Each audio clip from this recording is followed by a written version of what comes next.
Hey friends, it's your teen and tween librarian Rebecca, and we are back for another episode of Bedtime Stories.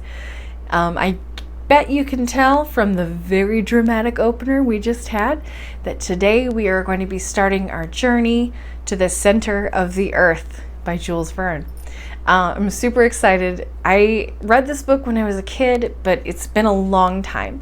And so as I've been reading ahead, getting ready for this, I have been hooked. Not only is this book exciting and adventuresome, if you will, but it's funny too. And I'm hoping you guys will enjoy it as much as I have been. Journey to the Center of the Earth, again, is written by Jules Verne. A little bit about him. He is a French man who was born in 1828 and he died in 1905. So he was born almost 200 years ago. Yet he is often considered one of the fathers of science fiction because of books like this. What's crazy is he actually went to school to be a lawyer. That was his dad's dream. His dream was to be a writer. And after he got out of law school, he turned to his dad and was like, actually, and he became a writer. And unfortunately, it took him about 10 years to even get published. He did plays and poems and, of course, books, and nobody was biting.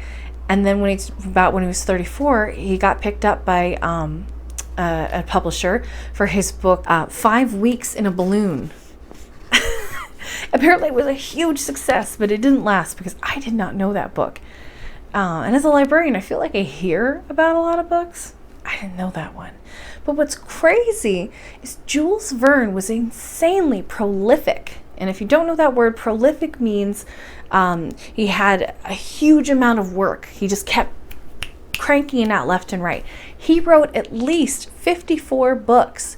Technically, Journey to the Center of the Earth is of one series. Extraordinary Voyages is the name of the series. And Journey to the Center of the Earth was number 3, I think, in that series. Along with some other famous books that you might know of his, 20,000 Leagues Under the Sea, Around the World in 80 Days. I'm sensing there's a theme that he likes to have numbers in his titles. So while he struggled and struggled for 10 years to get anybody to buy his works, eventually he did, and he had nothing but success from after that.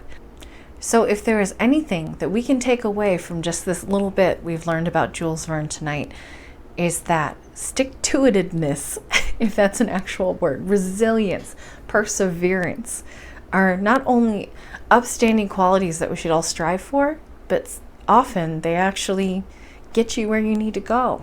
So if you're struggling with something, keep at it, because you could be the next Jules Verne, right?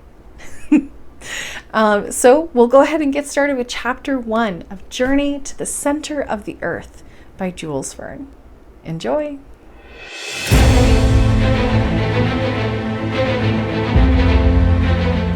Chapter 1. My Uncle Lidenbrock.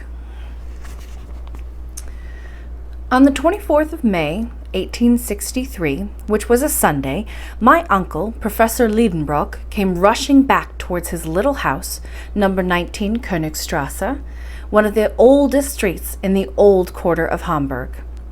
Martha must have thought she was very behindhand, for the dinner was only just beginning to sizzle on the kitchen stove.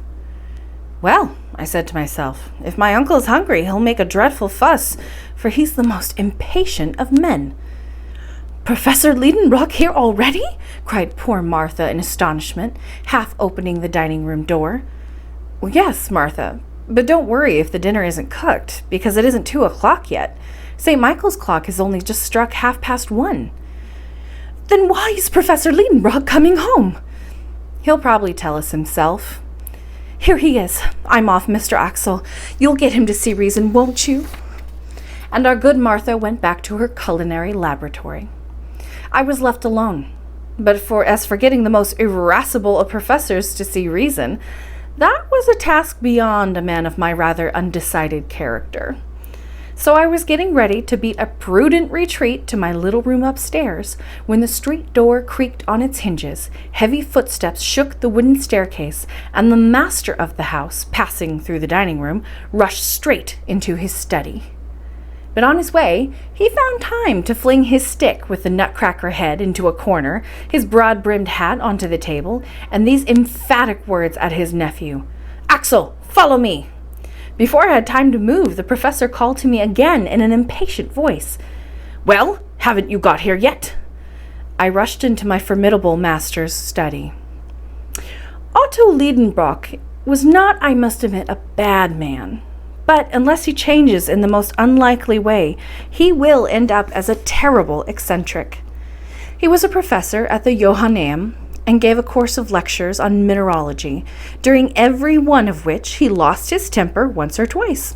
Not that he cared whether his pupils attended regularly, listening attentively, or were successful later.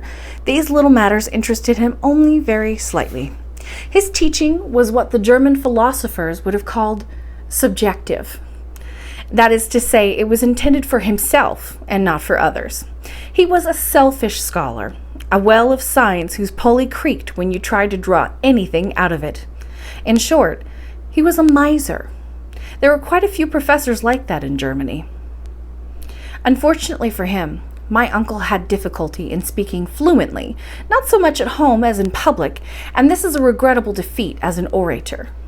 Indeed, in his lectures at the Johanneum, the professor would often stop short, struggling with a recalcitrant word which refused to slip between his lips, one of those words which resist, swell up, and finally come out in an rather unscientific form of a swear word. This was what always sent him into a rage. That's very unprofessional. I would never do that. Now, in mineralogy, there are a great many barbarous terms, half Greek and half Latin, which are difficult to pronounce and would take the skin off of any poet's lips. I don't want to say a word against that science. Far from it. But when one finds oneself in the presence of rhombohedral crystals, retinosphaltic resins, gelanites, fangicites, molybdenites, tungstates of manganese, and titanite of zirconium, the nimblest tongue may be forgiven for slipping. Did you notice I slowed down a lot right there? Those are hard words. This pardonable infirmity of my uncle's was well known in the town, and an unfair advantage was taken of it. The students waited for the dangerous passages when he lost his temper, and then burst out laughing, which is not in good taste, even in Germany. And if there was always a large audience at the Lidenbrock lectures, a great many of those present undoubtedly came with the chief object of amusing themselves at the spectacle of the professor's rages. However that may be, my uncle, as I have said before and cannot repeat too often, was a true scholar. Although he sometimes broke his specimens by handling them too roughly, he combined the genius of the geologist with the eye of the mineralogist. With his hammer, his steel pointer, his magnetic needle, his blowpipe, and his bottle of nitric acid, he was a force to be reckoned with. From the fracture, appearance, hardness, fusibility, sound, smell, and taste of any given mineral, he could unhesitatingly class it in its proper place among the 600 species known to modern science. The name of Lidenbrock was accordingly mentioned in tones of respect in all colleges and learned societies.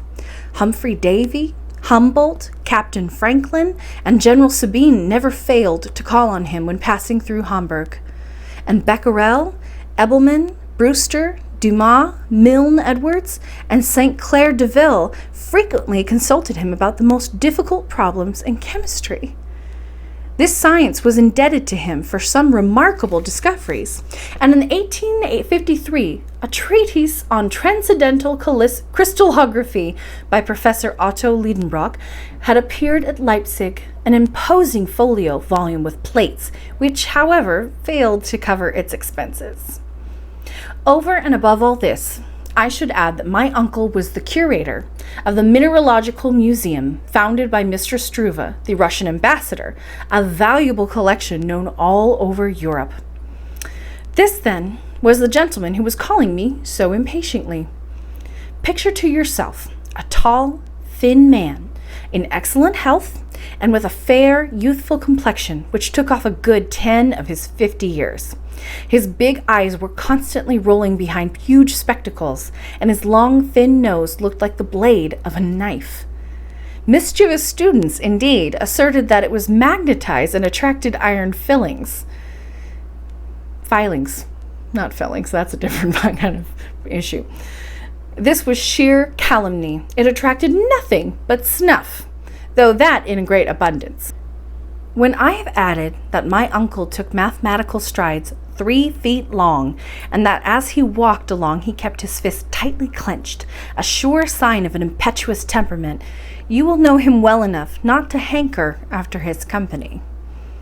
He lived in his own little house in the Königstrasse, a building which was half brick and half wood, with an indented gable. It overlooked one of those winding canals which intersect in the middle of the oldest quarter of Hamburg, which the Great Fire of 1842 mercifully spared. It is true that the old house was not exactly perpendicular, and bulged out a little towards the street. Its roof was slightly askew, like the cap over the ear of a Tugendbund student. Tugendbund, that's a fun word. Tugendbund student, and the balance of its lines left something to be desired. But all considering, it stood firm, thanks to an old elm which was solidly embedded in the facade, and which in spring used to push its young sprays up through the window panes. My uncle was fairly well off for a German professor. The house belonged to him, both the building and its contents, the latter including his goddaughter Gräuben, a 17-year-old native of the Virlande, our good Martha, and myself. In my dual capacity of nephew and orphan, I became his laboratory assistant. I must admit that I took to geology enthusiastically. I had the blood of a mineralogist in my veins, and I never felt bored in the company of my precious pebbles. All in all, life was happy enough in that little house in the Königstrasse, in spite of the master's fits of temper, for although he was rather brusque with me, he was fond of me all the same. But the man was incapable of waiting, and was always in a greater hurry than nature. In April, after he had planted seedlings of mignonette or convolvulus in the earthenware pots in his drawing room, he would go regularly every morning and pull them by the leaves to make them grow faster. With such an eccentric character, obedience was the only course to adopt. I therefore rushed into his study. And that's the end of chapter 1. Thank you for joining us for another episode of Bedtime Stories. Make sure you never miss an episode by subscribing to the library's YouTube channel. You can also find out what's happening at the library by visiting us on Facebook, Twitter, or Instagram. Or you can always just go to the library's website. I hope to see you again for the next episode of Bedtime Stories, but until then, be well and sleep well.